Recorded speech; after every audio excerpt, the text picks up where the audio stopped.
Pakistan versus south Africa match के लिए पाकिस्तान ने अपनी प्लेइंग 11 अनाउंस कर दी है। ट्राई नेशन सीरीज का ये तीसरा मैच है। पहला पाकिस्तान और न्यूजीलैंड का हुआ था जिसमें न्यूजीलैंड जीता था। दूसरा न्यूजीलैंड और साउथ अफ्रीका का हुआ जिसमें न्यूजीलैंड फिर जीत गया और फाइनल में आई थिंक हाँ फाइनल में तो पहुंच गया। और अब साउथ अफ्रीका और पाकिस्तान में से कल जो जीतेगा वो फाइनल खेलेगा न्यूजीलैंड के साथ।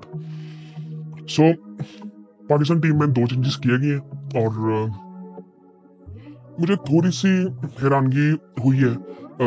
मैं जिस चीज़ के बारे में सोच रहा था कि जो चेंजेस किए जाएंगे, जिस तरह मैंने पाकिस्तान वाले मैच में भी बात की थी कि जितनी बॉलिंग खुशल शाह करता है ना उतनी साउथ भी कर लेता है। बड़ी सीधी सी बात है। और हम जो कॉम्बिनेशन बनाने की कोशिश कर रहे हैं ना, ये मुझे समझ नहीं आती। मैं आपको बताता हूँ क्यों। पहले मैं आपको स्क्वाड बताता हूँ, फिर उसके बाद बात करते हैं। फखर जमान, बाबर आजम और कामरान गुलाम की जगह पे सऊद शकील आए हैं 1 डाउन। अच्छा, मैं अगर इस लिहाज से देखूँ ना कि कामरान गुलाम को चांस देना चाहिए था, बिल्कुल। बट मैं सिर्फ एक रीजन आपको बताऊंगा कि जिसकी वजह से हम कह सकते हैं कि शायद ये ठीक डिसीजन था। लेकिन आइडियल क्या होता कि हम खुशी शाह की जगह पे साउथ को डालते। मेरे ख्याल से कामरान को भी खेलना चाहिए था और साउथ भी खेलता। बट कामरान को इस चीज की रियलाइजेशन होनी चाहिए थी कि मैं जो गलती कर रहा हूँ, बार बार वो सेम गलती कर रहे हैं और वो सेम गलती महंगी पड़ रही है बहुत ज्यादा। मतलब मैंने उनको बहुत से मैचेस में देखा, जितने वो मैचेस खेले हैं मेरे ख्याल से आधे से ज्यादा मैचेस में वो उसी तरह एक शॉट मारते हुए आउट हुए जो कि उनसे लग नहीं रहा। सो आई थिंक ये थोड़ी सी चीज उनको देखने वाली थी। शायद ये उनके लिए थोड़ी सी एक अलर्ट उनके लिए होगा कि यार मैं बाहर हो सकता हूँ तो मुझे जरा थोड़ा जिम्मेदारी से खेलना चाहिए। सो आई थिंक मैं उस लिहाज से कह दूंगा। बट आई थिंक मेरे ख्याल से खुशल शाह की जगह नहीं बनती। बड़ी सीधी सी बात है। उसकी सिंपल वजह मैं आपको बताता हूँ, कॉम्बिनेशन खराब होता है। खुशदिल शाह जिस तरह की इनिंग हम एक डिमांड कर रहे हैं ना कि वो ऐसी इनिंग कोई खेल देगा कि वो हमें मैच जितवा देगा, यार मैं दूर दूर तक देखूँ ना तो मुझे उनकी ना एक इनिंग याद आती है। वो 35 बॉलों में जो डोमेस्टिक में उन्होंने 100 मारा था। और उसके बीच में पाकिस्तान टीम से अगर बात करें तो कुछ 1-2 मैचेस होंगे जहां पे उन्होंने कुछ शॉट्स खेले होंगे। कोई मैच विनिंग इनिंग मुझे कोई ऐसी उनकी याद आती नहीं है। सो आई थिंक पिछले मैच में भी उनको 2 चांसेस मिले थे। सो हमें यहाँ पे थोड़ी सी ये चीज देखनी है कि क्या हो सकता था। फिलहाल सऊद शकील 1 डाउन आएंगे, फिर मोहम्मद रिजवान है, सलमान है, तैयब है। अब मैं आपको एक बात बताता हूँ। हम कह रहे हैं कि जी सऊद क्या कहते हैं, तैयब वो डिसेंट इनिंग खेल लेता है जो हम एक रिक्वायर्ड कर रहे हैं खुशदिल शाह से। मेरे ख्याल से उस स्ट्राइक रेट से तो वो भी बैटिंग कर लेता, उससे बेहतर ही होता है उसका तैयब का।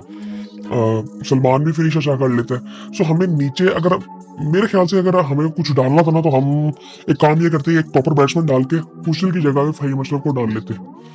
साउथ की भी जगह बनती थी, कामरान की भी जगह बनती थी, और हम एक फास्ट बॉलर की जगह पे, जिस तरह अब हारिस रऊफ इंजर्ड थे, सो उनकी जगह पे रिप्लेसमेंट जो थी वो इस सीरीज के लिए आकिब जावेद को लाया गया था। लेकिन वो मैच नहीं खेले थे। मेरे ख्याल से मुझे लग रहा था कि उनको चांस शायद दिया जाए। मेरे ख्याल से तो उनको स्क्वाड में पहले होना चाहिए था, लेकिन हसनैन को पहले स्क्वाड में रखा हुआ था चैंपियंस ट्रॉफी के। तो आइडियली टेक्निकली उनको मौका मिलना चाहिए था, जो कि मिला है। सो उस लिहाज से वो चीज जस्टिफाई की जा सकती है कि ठीक है मोहम्मद हसनैन उस जगह पे आए हैं। बट यहाँ पे आप देखें कि नसीम, हसनैन और शाहीन, तो अगर हम हसनैन को ना खिलाते, हम फहीम को खिला लेते, एक फास्ट बॉलर आ जाता। हमें ना एक चीज समझनी है, आजकल जिस तरह की क्रिकेट हो रही है ना, आपको कॉम्बिनेशन को बेहतर करना है। वो कॉम्बिनेशन हम बेहतर अपना कर नहीं पा रहे। अब यहाँ पे अगर मैं पूरी लाइनअप में देखूँ ना तो मुझे एक बंदे की वजह से पूरा कॉम्बिनेशन खराब नजर आ रहा है। खुशदिल शाह, वो जो बॉलिंग की हम बात कर रहे हैं ना, वो T20 में शायद वो हमें PSL में वो चीज नजर आई। मोहम्मद रिजवान के अंडर वो खेलते रहे हैं। मैं ये बिल्कुल नहीं कह रहा कि उनके फेवरेट होंगे या ऐसा कुछ होगा इसकी वजह से वो खेल रहे हैं। मेरा ये मानना है कि वो कॉम्बिनेशन में वो नहीं बैठते। उनसे बेहतर ऑप्शन है। जितनी वो बॉलिंग करते हैं उतनी सऊद शकील भी कर लेता है, उतनी कामरान गुलाम भी कर लेता है। बट वो बेटर इन दोनों से खुशदिल शाह जो है वो बेटर इतना अच्छा नहीं है जितना कामरान है। कामरान एक प्रॉपर बैट्समैन है, सऊद शकील एक प्रॉपर बैट्समैन है। सो इन दोनों को खेलना चाहिए था, खुशदिल को नहीं होना चाहिए था। और अगर हमें एक चेंज अपनी बैटिंग लंबी करनी थी तो हम एक फास्ट बॉलर की जगह पे फहीम को डाल सकते थे। सो ये चीज की जा सकती थी ट्राई, जिससे हमारी बैटिंग भी लंबी हो जाती, बॉलिंग भी हो जाती और स्पिनर्स की भी ऑप्शन हमें मिल जाती। हमें कहीं पर थोड़ा सा देखना पड़ेगा। मुझे लगता है कि हमें अपनी बैटिंग को लंबी करनी चाहिए थी और वो फहीम को हम डाल सकते थे। फहीम मुझे लगता है कि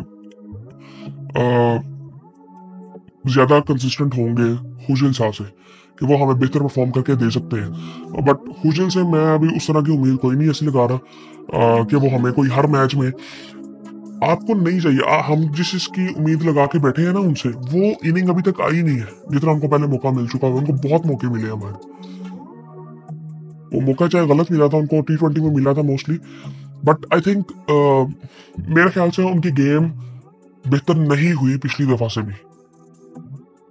और इस चीज को जस्टिफाई करने के लिए आकिब जावेद ने कहा था कि हम उनको पहले भी कंसिडर कर रहे थे और अब हमने उनको टीम में डाल लिया। मैं इस चीज से वैसे एग्री करता नहीं हूँ। मुझे नहीं पता किस बेस पे ये आए हैं और आई थिंक इनसे बेहतर ऑप्शंस थे। मैं तो अगर फहीम से भी पहले मैं हुसैन तलत को रखता, वो जिस तरह की फॉर्म में था। बॉलिंग तो हमने कर लेनी थी, बॉलिंग तो हमारे पास थी, हमें 5-6 बॉलर्स हमें चाहिए, लेकिन उसमें हमारे पास जो प्रॉपर होने चाहिए 4 बॉलर एटलीस्ट होने चाहिए थे। लेकिन हम अपने 3 फास्ट बॉलर के साथ जा रहे हैं जिनको आई थिंक मार पड़ी थी पिछले मैच में, बहुत सही तरह से मार पड़ी थी। सो आई थिंक वो कॉम्बिनेशन की सारी बात है। और खैर तैयब ताहिर है, फिर हुस्न शाह है, फिर शाहीन है, फिर हसनैन है, फिर नसीम है, फिर अबरार है। सो ये सूरत हाल है। आज प्रेस कॉन्फ्रेंस तो नहीं थी, आई थिंक एक खिताब टाइप मोहम्मद रिजवान ने किया जिसमें उन्होंने कहा कि यार ट्रस्ट करें हम पे और पॉजिटिव रहे।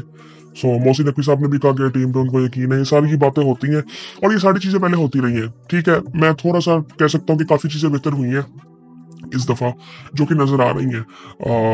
स्टेडियम्स को लेके अगर देखें तो टीम ने भी, अभी मैं देख रहा था यार, स्टार स्पोर्ट्स में एक शो था जिसमें संजय, 2 संजय बैठे हुए थे, संजय बैंगर और संजय मांजरेकर।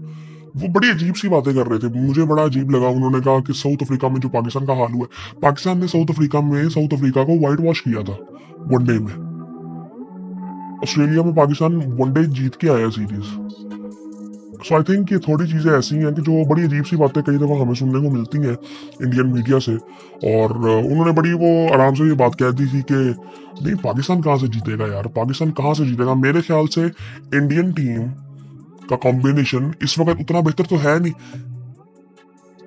ये तो अल्लाह की तरफ से कल रोहित शर्मा ने कल स्कोर कर दिया, वरना इनको आई थिंक कोई कॉम्बिनेशन का बेहतर बन नहीं रहा था। विराट कोहली स्कोर नहीं कर रहा, रोहित शर्मा स्कोर नहीं कर रहा था। सो वो मैच विनिंग टीम लग ही नहीं रही थी पिछले कुछ टाइम से। और सेम फॉर पाकिस्तान, अगर देखा जाए तो पिछली 2 सीरीज मुल्क से बाहर थी, अवे सीरीज थी। साउथ अफ्रीका में व्हाइट वॉश किया, ऑस्ट्रेलिया में हम वहां से जीत के आए। सो आई थिंक मुझे समझ नहीं आता इनके लॉजिक क्या। सो बट आई थिंक मैं इस चीज को देख के ना थोड़ा सा मैं खुश होता हूँ। उसकी एक वजह ये है कि जब इस तरह की बातें इंडियन मीडिया करता है ना, ये इंडिया की तरफ से जनरली होती है, सो वो फिर या कोई भी ऐसे करे ना तो वो फिर ना वो थप्पड़ घूम के फिर आपको लगता है। सो ये चीज एक आई थिंक उम्मीद दिलाती है कि यार जब ऐसे होता है ना तो फिर वापस आती है ये चीजें अपने ऊपर। सो आई थिंक ये लॉजिकल बातें नहीं है सारी, ये बड़ी अजीब सी बातें हैं। और आई थिंक ये थोड़ा सा उनका ना प्रोपेगेंडा भी होता है इंडियन मीडिया का।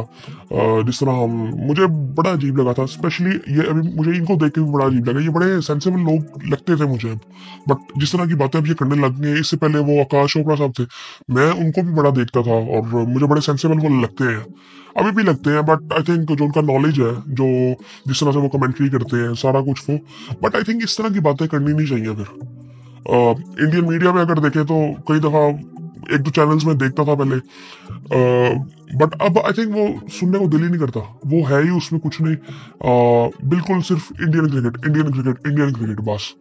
वो आई थिंक वो उस मुल्क में ऐसा थोड़ा सा है भी कि आप कुछ कह नहीं सकते, क्रिटिसाइज नहीं कर सकते अपने लोगों को, जो कि आई थिंक एक हद तक अच्छा भी होता है। बट वो कहते हैं ना कंस्ट्रक्टिव क्रिटिसिज्म होना चाहिए, वो नहीं है। तो आई थिंक उस चीज का नुकसान भी फिर होता है। खैर उसके बारे में फिर बात करेंगे। अभी ये जो प्लेइंग 11 अनाउंस हुई है, देखते हैं कल क्या होता है। बट आई थिंक मेरे ख्याल से हुस्न शाह की वजह से कॉम्बिनेशन टीम का खराब हो रहा है, ये कॉम्बिनेशन बड़ा बेहतर हो सकता है। हमें मुझे लगता है बैटिंग लंबी करनी चाहिए। हमें विकेट को देख के मेरे ख्याल से स्पिनर की कमी हमें नजर आती है, लेकिन साउथ शकील वो काम कर सकता है, कामरान वो काम कर सकता है जो कि हुजूर से हम चाह रहे हैं। ये दोनों कंसिस्टेंट हो जाएंगे। सो आई थिंक ये थोड़ा सा देखने वाली बात है। अभी हमने प्रीव्यू तो किया नहीं उसका स्क्वाड्स का। सो बस ये 1-2 मैचेस रह गए हैं। ये आज का मैच है और उसके बाद फिर जो है 14 को फाइनल होगा। इंडिया का भी आज मैच है, तो उसके बाद सिर्फ चैंपियंस ट्रॉफी की बातें होंगी और फॉर्मेट को हम थोड़ा सा चेंज कर रहे हैं। सो उसके लिए मैं एक्साइटेड हूँ और उम्मीद कर रहे हैं कि बस बेहतर तरीके से वो हो जाए। बाकी आई थिंक कोई ऐसी बात नहीं है, देखते हैं फिर इंशाल्लाह क्या होता है।